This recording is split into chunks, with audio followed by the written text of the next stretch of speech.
Hello, and welcome to our final session of today's Leader Talk, Upskilling Employee Technical Skills, sponsored by ComLab India, Guide, Reviture, VR Vision, and WhatFix. So I'm Liz Spate, the Events Marketing Specialist here at Training Industry, and I'm thrilled to have you with us here today. Let me know, drop a comment below if you've joined all 5 sessions today. Even comment if you've done 4. I'm glad to have you here. The session's going to be great to finish off this session. So before we get started, let's go over those housekeeping items again to help you interact with our speaker. So again, through this event, please use that chat window for any comments, but please submit all those questions in the Q&A panel. All of our questions will be addressed at the end of the session during our dedicated time for Q&A. And at the end of your time here with us, you will notice that short evaluation survey popped open in another tab in your browser, and we'd appreciate your thoughts on today's event. And all of our sessions are being recorded and archived on trainingindustry.com, and you will receive a follow-up email from us that will include the link to the on-demand session. If this is your first Training Industry event, we would love to welcome you. We exist to make connections among learning and development professionals, and we offer tons of resources to support your role in L&D, like live events like today's Leader Talk, as well as through articles on our website, our magazine, conferences, research reports, our podcast, and our membership. We would also love to hear about what you learned from today's session on social media, so please follow us on your favorite platforms for us to continue the conversation. And without further ado, it's my pleasure to introduce you to our speaker. Dan Sahar is the CPO and co-founder of Guide. He brings extensive experience in product management and entrepreneurship to his role. With a background in cybersecurity and video streaming technology, Dan has led product strategies at companies like Upstream Security and Quit. Guide, founded in 2020, is a revolutionized the software documentation space with AI-powered video creation tools, and the company is backed by investors such as Northwest Venture Partners and Entree Capital. And with that, Dan, take it away. Thank you, Liz. All right. So hello, everyone. You can see my screen. So we've adapted the topic and some of the slides in the presentation since this is like the last session of the day. And we're going to cover what we initially intended to cover, but also take a broader look at AI awareness, at AI. What are ways for you to upskill your employees, make them more aware of AIs, and prepare the entire workforce for this big change that we're undergoing at the moment. So I know I think Vivek, the first presenter, had a similar slide about carriages. So I think in the beginning of the 20th century, there were about 4,000 carriage manufacturers in the United States. Does anybody care to venture how many of those 4,000 existed 2 decades later?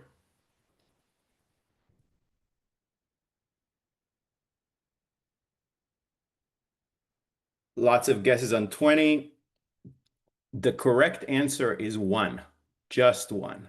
And that vendor was a company called Studebaker that you may have heard of. They, I think, lasted until the 60s. But out of 4,000, 3,999 did not survive this change. And there was a post that came out earlier today by a guy called Steve Blank that says, look, you're CEO of, I don't care what company you are, you should start to think, or you're probably already thinking about, I want to be Studebaker. I don't want to be the other 3,999 companies. And I think that's a thought that pretty much not only CEOs have to think about, but it's everybody in every company, every role, you have to start thinking in that way. And I think there's something that we're all feeling. It doesn't matter where we are. There is, like Bob Dylan said, the times they are changing.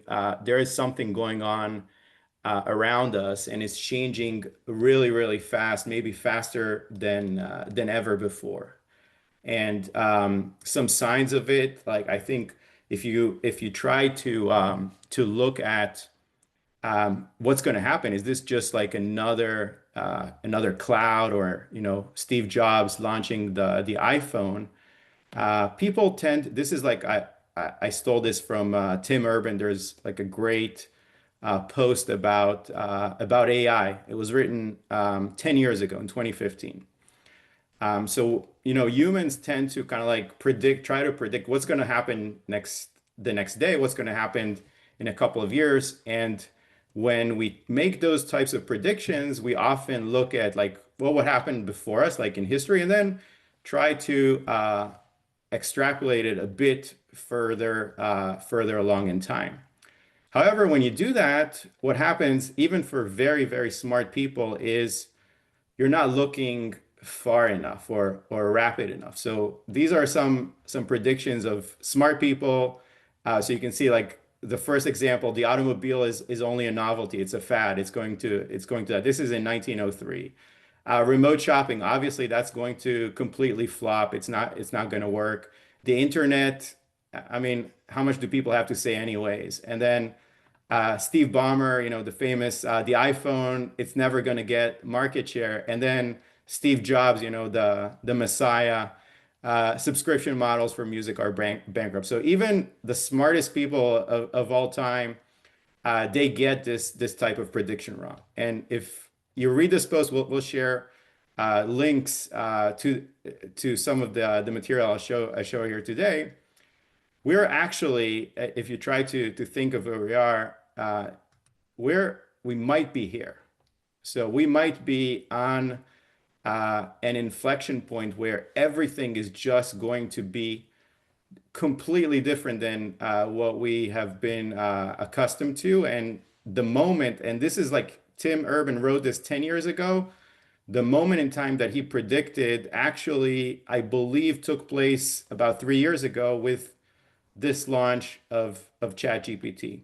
And I think we're already starting to see signs that things are just happening a lot faster with much greater intensity than ever before. So some signs of this, um, startups, that's what I've done most of my career. We have companies like Cursor. They go to $100 million in a year, in less than a year. This is like, a rate that's never been done before. You have companies like, existing companies like Amazon launching their millionth robot, and then we have, stuff that we've seen in sci-fi pictures like Boston Robotics. This is all almost human-like, and maybe in some cases better than human capabilities. This is stuff that we saw in Star Wars movies. And then closer to your industry, like people on the call today, we're starting to see changes in the way that people are learning. So Microsoft, OpenAI, and the Teachers Union, they're hatching a new plan on incorporating AI into the classrooms and basically changing how our kids are going to learn, and things that maybe were once uh, only the privileges of very, very rich people, like, personal tutors that um, kids can have. Now, maybe in a few years' time, every single kid can have their own tutor that follows them around and grows with them and helps them and makes them learn better and just like prepare for life better. So this is happening in your space as well. And you can also see it in other, I would say, less obvious places. So this is like, I think, a report from SimilarWeb from, I think, last week. Take a look at sites that you've probably used, are using, or at least know of, like Udemy and Coursera. Like the way that, let's say, old school way of learning, you can see a massive drop in the traffic that those sites are getting. And this is, non-negligible. It's a massive drop. What is happening with the people that used to go to those sites? Where are they going now? This is happening like as we speak. So first of all, this is, I would say, it's not bad news. I think it's actually good news. But first, before like we start to think of what we do with this change, this massive changes, let's just breathe for a second, like Eddie says here, and let's see what we can do as organizations, as people in the training industry that can help maybe ushered this change into your organization, into your life. So the first place I'd like to take a look at is what is happening in the companies that we work for, and let's, instead of looking at like what is going on there, we can take a look at the work tools, like the actual software applications, the day-to-day tools that the people are using. So we're seeing already starting to see, I would say, three main vibes that are happening in enterprise software. So the first is we have all the existing vendors, the legacy software vendors, and they've heard about ChatGPT. They're starting to introduce what we call like bolt-on AI features into their software. I'll show some examples of this shortly. So just like, incorporating chat at first, but later on some more advanced capabilities into their existing monolithic software that they built. Secondly, there is a big trend of AI generated software. So think of, you have an idea, you want to build this cool app for your team. It could be even just like, let's do something to do to split the check next time that we go to a restaurant, and we want to do it just like for my team. You can build that today in probably 10 minutes or less, like with AI generated software. No coding experience required.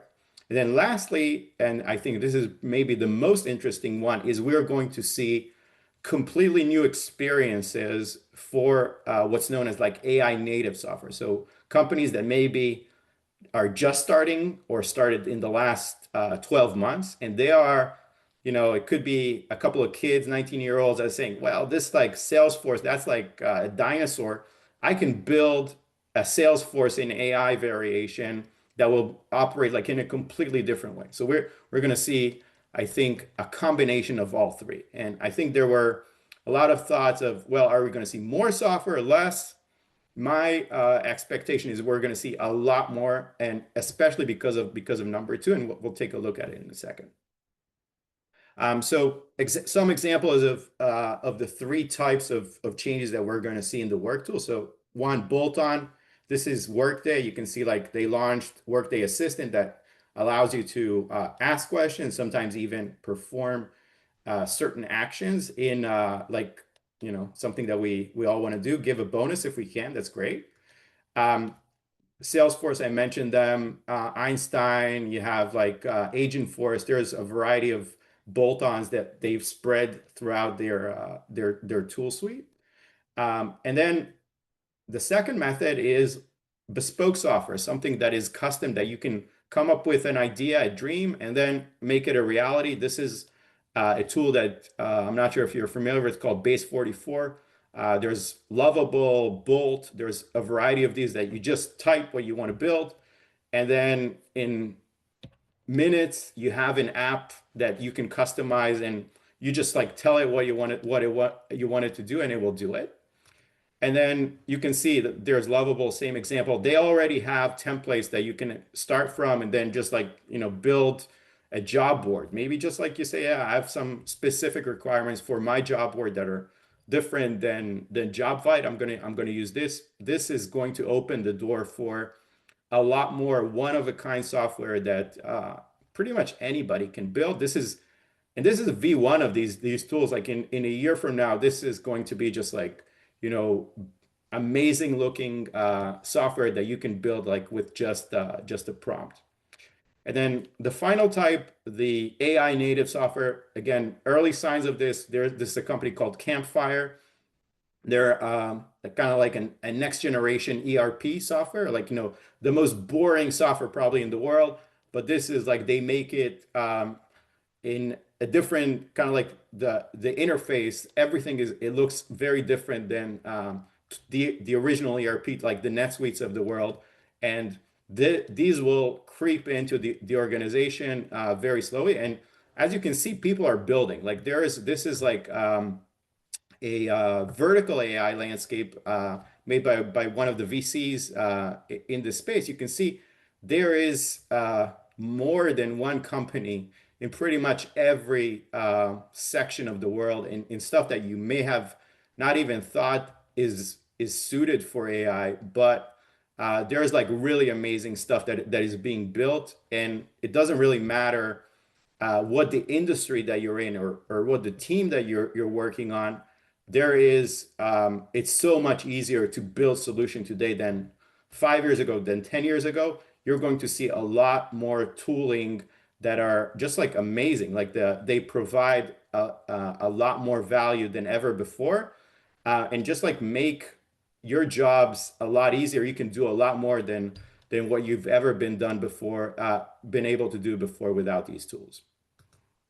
So at this point, we're going to jump to poll question, I believe.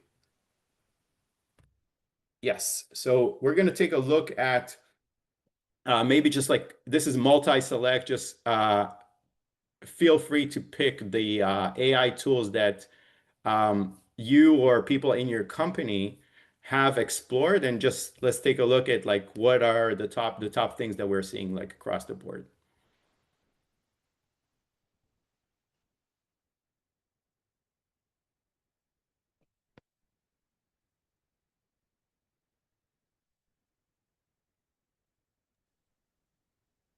I know there are a lot of options, so I'll give everybody about 5 to 6 more seconds.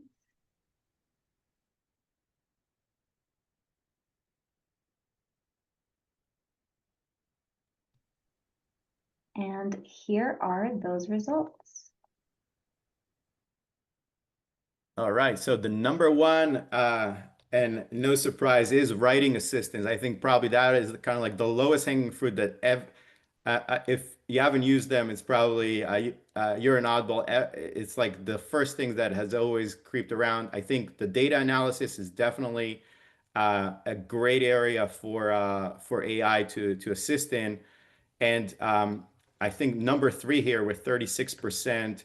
This is like when Sam Altman launched ChatGPT, that same on the launch event, there's a big quote that he said, "I believe like the first department that is going to be impacted, or like this is going to be the best fit for, is customer service," and we'll look at one of the examples for that pretty soon. So this is like, we have a lot of examples here of various departments, and I think it really depends on the industry that you come from. Those are tooling. Like the second thing that is changing is the way that we actually use these tools. And for that, I wanted to show you an example from like something that was produced by one of the first departments that use AI, which is marketing. So let's take a look at the following video. Good afternoon, son. Want to take a guess why I pulled you over? Oh, it's not what you think. It's liquid death. There's sparkling mountain water. Wow, you weren't kidding. That is refreshing. But it's not why I pulled you over. Oh boy. Is it the busted taillight? Nuh-uh. Is it because of the license plate? Nope. Shit, man, it's the dead guy, right? No, sir. Is it the human trafficking, perhaps? Nuh-uh. Man, is it the truck thing? I don't think so. Well, what is it then? The robbery? No. The bumper sticker? No. It's the roadkill, isn't it? Haven't heard of it. The chemical waste? Nuh-uh. Is it the roller coaster seat? Is it the cult thing? Absolutely not. Hell no. All right, I give up. What is it? It's because it's your birthday. Happy birthday, Kevin. Dad, you remembered. Happy birthday to you. You're the best dad ever. Happy birthday to you. All right, so what was special about Good afternoon, son. being like a really good ad is this ad was made 100% with AI. This is not a real actor. None of them are real actors. This is like a completely AI generated ad, and something that you think would not have been imaginable even last year. It's just like the level. I think the storyline, somebody actually, a human created the storyline, but aside from that, just like the production quality is phenomenal, 100% AI. And what you can see here in this in this deck is like there are just like multiple use cases that pretty much every department in the company have at their disposal. Like you have things that maybe in just a year ago you would have had to use an agency. You can do a lot of things with new tools, AI powered tools that were not possible just like a short while ago. And like I'm trying to look at like one of the big changes, I think you move a lot of your work from being the actual creator of the content. In this case, like let's say the producer of the video, you become more of a director. You become the DJ, the person that actually just you know knows what you want to hear, and you basically have to curate, approve it, review it, and then ship it. But the production is offloaded now to you know a machine that can actually do it on your behalf. So that's like a change that we see more and more, like pretty much in every role. You become like a orchestrator of things, but the actual work can be done by different people that were not doing it earlier. Now, the big challenge I think that most organizations are facing is, yeah, there's a lot of tools. Like we saw the previous slide. It's like there's tooling for whichever role that you have, and they work many times. The issue is how do we get the everybody on the team to actually use them? And there's people that, the brave ones, so to speak, that actually have gone that route. But how do we get everybody on the team, the 80% that are not using AI, how do we actually get them to leverage that tool with the objective of actually becoming more productive, just like getting us to be that winning like AI organization. And I think one of the first thing is like, why do we need AI in the first place? This is second poll question that we're going to ask. And then let's look at like some of the initiatives that your companies are working on. Like why are they using AI or looking to use AI in the first place? Liz, yes. So there's like multiple choices here. What are like the key drivers that you or people in your company are promoting in order to drive AI adoption?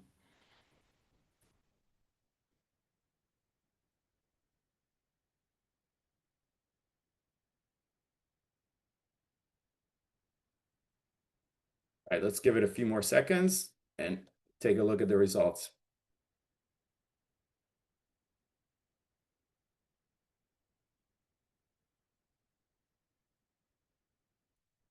All right, so the number one result is operational efficiency. It's basically, we have superpowers now at our disposal. We can become a much more efficient organization. I think that is like pretty much across the board. And then customer experience, there are just like so many ways that you can improve with AI. I think there is like, I think the next to last, the skills shortages, there is going to be maybe new ways of new capabilities that were not available before, and now you can leverage them and just like do stuff that was close to impossible before. And now this unlocks that capability. We'll take a look at some of the things. So this is like, I think the good thing is, people they want to do this. Now the question comes, okay, so I have motivation, I want to be Studebaker. I want to be Studebaker in my team, and I want to be Studebaker in my company. How do we get the entire company to go that route and basically to adopt AI? And we'll take a look at some of the things that other companies are doing. The first thing, I think the starting point, and there's a link here at the bottom from a company called Zapier that maybe some of you have used before, is you have to take kind of like a status check of where are we right now? Where is my entire workforce? And to do that, I think something that several companies have done is to develop this AI skilling index, kind of like, okay, let's grade ourselves and see where each of our teams and each employee in those teams is with regards to AI. And there's like several ways to do this. Like what I'm showing here is like a four matrix, a four-layer matrix where you have awareness, just like, in my role as a lawyer, am I even aware of the AI technology application to be able to perform and leverage those capabilities at, in a classroom or in a sandbox setting, so to speak, adoption to be actually using it in my day-to-day work. Then finally, does it actually do any good? Like, is this achieving the result that I was, if we wanted to optimize our processes, does it help us get there? So create your own skilling index. And in the Zapier example, I'll show, I think I have it in a couple of slides. You can see like what they've done in terms of like examples like for the particular roles. And then apply that pretty much across your entire workforce. So measure that across the various teams and do that in a way that you can actually measure it in particular personas. So the way that we've tried to do it in Guide, like in our startup, was we said like we broke our team into kind of like three pillars. We have the end user, Jamie in this example, basically the majority of the employees. We have the change driver, Sarah, the leaders that they will have to mobilize this. This is like in every team. We want these people. They like, let's say if it's the legal department, then there has to be somebody in that department that drives the change in the legal department, but also knows what's the strategy for AI in legal. So it can't be just like one thing across the board in the company. And then finally, you are probably, this is like maybe a new role in most teams. You're going to have some technical ability in each individual team, because to adopt these new tools, it's not like, turn it on and it works. You have to embed it into your main workflow. So those are how we try to measure and guide, and I think it's a model that you can try in your own company. And then finally, there's a fourth team member in each of the teams, which is Wally, your AI coworker. And there may be a few Wallies like this here. They also have needs. So if you have an agent or AI, whatever you want to call them, they like Jamie, Sarah, and Emily here, which have their own requirements, they have their own approaches. Wally has its own requirements and ways to work. So one of like the main things is if that agent is not fed with enough knowledge, enough just like material that it can receive context from, it won't work that well. And think about like any of these other people here in this team. If you don't train them, if you don't give them the information they need to do their job, they're not going to succeed. I mean, even they could be really smart, but they're not going to succeed in your company. So think of this, the yellow new team member that you're going to have in many of the teams. They may have different names, may be different requirements, but that's like one entity that you have to think about. So I mentioned like just an example that I think like maybe is the most advanced I've seen. This is like taken from Zapier. There's a link like to the article, a couple of very other sites. They have like this is like their hiring criteria for new employees, but you can adopt this for the existing workforce as well. And just like, let's take a look at a few things here.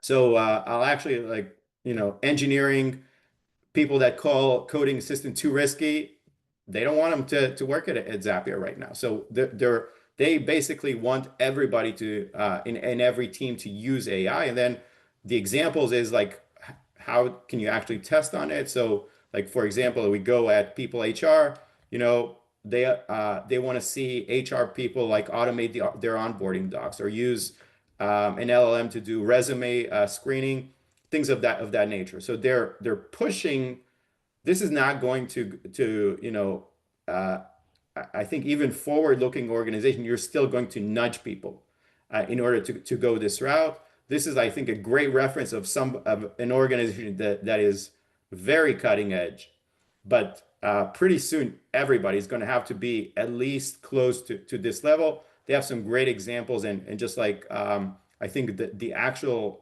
tangible examples they have in the article are great reference points to learn from. So after you've done that, and you have kind of like, you have the snapshot, we know like where we are as an organization. Some of them are good, some of them are not so good. How do we push them up in this graph?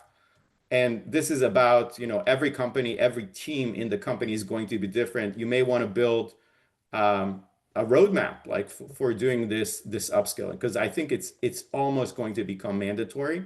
And this is like the now, next, later methodology that we like to use a guide, which is like pretty easy for people, for the audience to comprehend.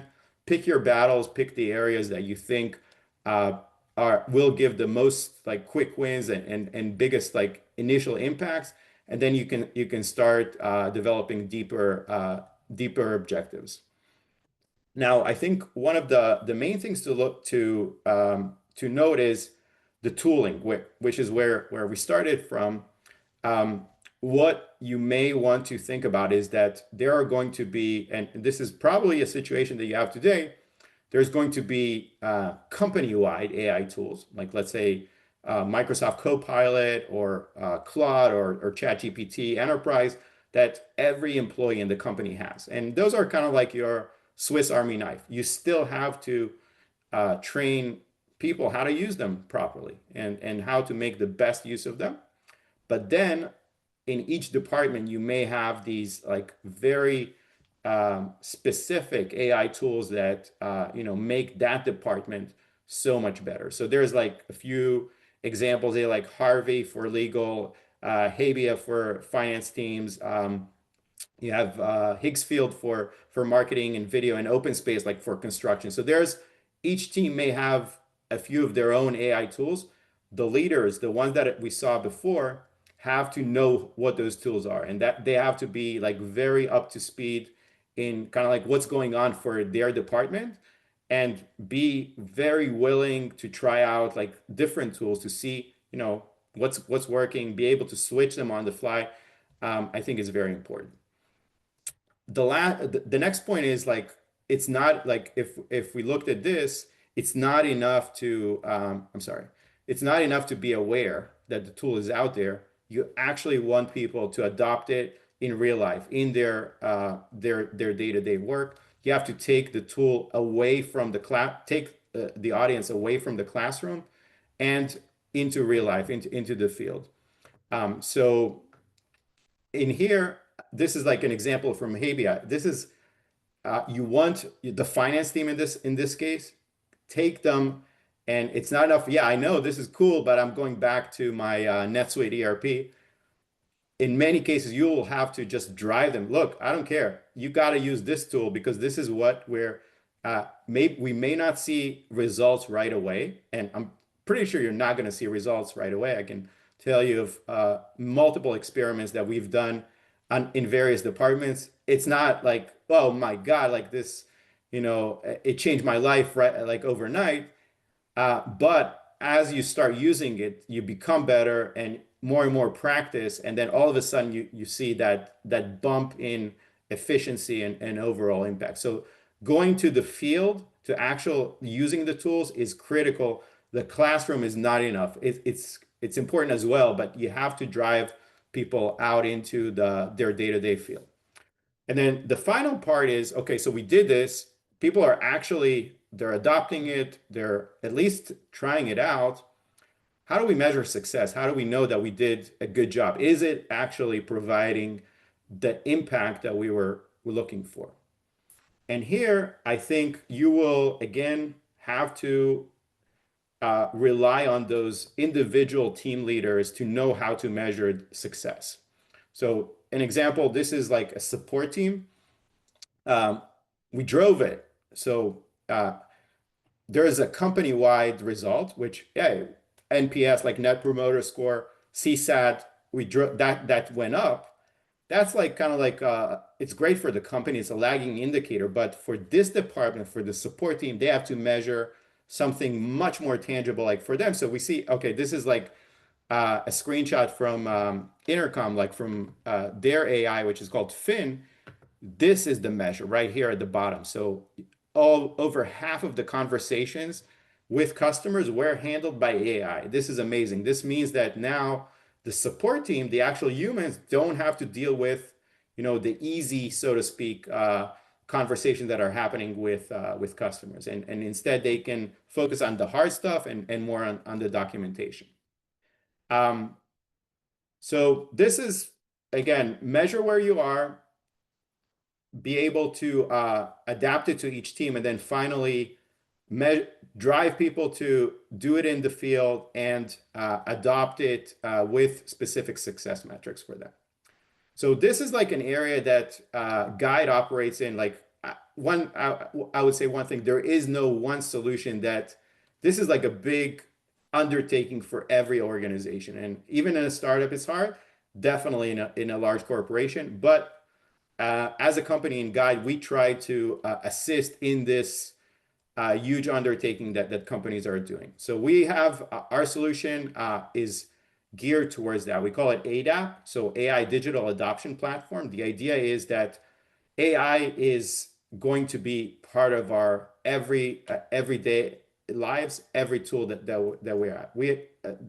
We believe that in order to drive that adoption, it consists of content. It consists of knowledge that you take from people that know how to do things and pass it on to your team. And in order to do that, you have to first create the content, and we call that Guide Create. This is like a really easy way to create instructional content sometimes in seconds, often in minutes, something that may have taken you hours before, with the format that I think is, at least in my opinion, the best format to learn how to use AI, which is video. It's like, I want to hear somebody explain it to me and I want to see it.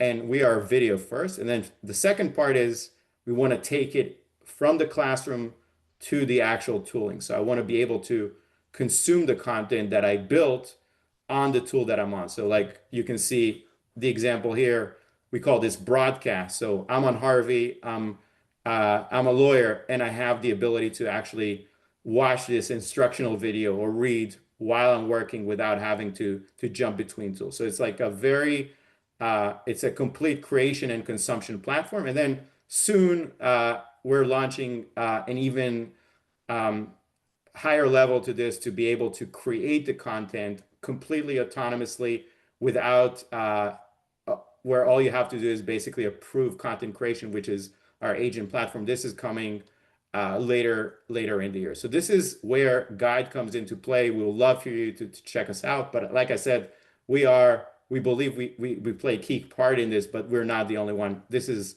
a lot on you. So we have a few more minutes. Final thoughts before I open this up for Q&A. So I think one question on pretty much everyone, most of the people on the call's minds, I'm guessing, is this giant wave, is it going to take my job? Is it going to take my team's job? And this is, I think, a valid concern. Like we saw what happened with the coach makers. You don't want to be that, and nobody wants to be that. But I think the positive way to think about it is, this is what you should be thinking of. Like, it is possible to become that Studebaker. And I think the example that from our times is this company, Netflix. So remember, people, probably some people on the call, you used to get this like DVD by mail. This was their entire business. This is like 100% of the Netflix business. This was it. But they realized, look, the change is coming. This is not the right, this was the old solution. This is not going to be the way forward. We're going to have to adapt and completely change our way into streaming. Then a few years later, this is what happened. And, Blockbuster, that company doesn't exist anymore. they were the giant. I think there was that offer to buy Netflix that Netflix wanted to sell. They didn't want to buy. But then Netflix is still around. Netflix, this is just like 2016. Obviously, their market cap is way, way bigger than this now. But if they did it, I think it's something that pretty much anybody can do this. You have to do it, and it's not going to be easy, but it's possible. And like you can be that red line that's going up. This could be. So this is, I think, it's not only on your CEO, it's on every department, every person on every team. They have to think about it, not be fearful and just like say, look, this is a massive opportunity. We can come out of this in a much better position than where we are. So thank you very much. Love to answer any questions that you may have. Yeah, there was a really good one in the chat. When it comes to departmental type AI tools, with the landscape changing so frequently and so many options, how do you suggest beginning to find the ones that meet your needs now and not feel like a month later there will be something bigger and better? So it's not, so I think like one of the things is, in the past you had like, you went to analyst. They're not moving at this speed. They're like too slow to have the answers to that. So this is, you're going to have to figure this out by yourself. So what we try to do is we do really fast bake-offs. If a vendor tells you, hey, I don't do trials, find other vendors, try it out in your specific environments and be able and ready to make changes. So, launch something, test it out, see if it rolls. If it doesn't roll, switch over to the next tool, but just like be very open to not making a commitment now for 5 years. The tools that exist today, I don't know if they'll exist in 5 years. That was a great answer. Because I feel like nobody's really been able to address that kind of question. So that was a really great way of putting it. The other thing, again, about these different apartments, what is the best way to track the success of AI adoption across all of these different ones? So back to the previous question, I think the word to use is optionality. Make sure that you have it. So you have the option to switch. To track success, I think as a company, if I was the CEO of a company, I would say each department, I want to, you have some North Star that you're measuring against, like customer success. I want to see AI handling customer requests. If it's like marketing, before AI, you produced X amount of content. I want to see what you're producing now, and I want to see how that helps us in engagement. In HR, it could be like, hey, are we able to get like more employee satisfaction? What is AI? So each department will have their own little dashboard, and then they would all roll up into the overall company dashboard that says, okay, this is like marketing is in the green, HR is in the green, support is in the red. Let's drive them up and see how they can improve their AI usage. So something like that. Lovely. And it looks like we only have one more question left, but you had a lot of praises, a lot of good comments and relatability throughout your presentation.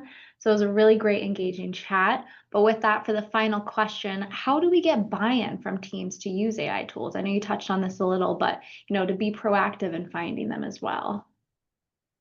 So, we saw the extreme. Take a look at that page in Zapier. They said, if you're not going to do it, you're not going to be here. That's like the extreme. I think even in a startup environment, we have seen like employees that, they're simply fearful. And I think this is the things that kind of like best practices that we've seen work is, try to tell them, look, this is, there's stuff that you probably don't love in your job, like the tedious roles. Let's try to give that to AI. See if it works. And then you see that like in R&D, that can be, let's let it do some debugging or like documentation, stuff like stuff that nobody likes to do. It does that, and they say, okay, you know what? Now maybe I'll expand the envelope a little bit and do more. But get them to get like at least something back from that first experience, and every team is going to be what that something back is. It's going to be a little bit different. Completely. Well, with that, we are out of time. Is there anything else you would like to leave with the audience today before we say our goodbyes? No, this has been great. Really appreciate everybody joining and taking the time to listen in.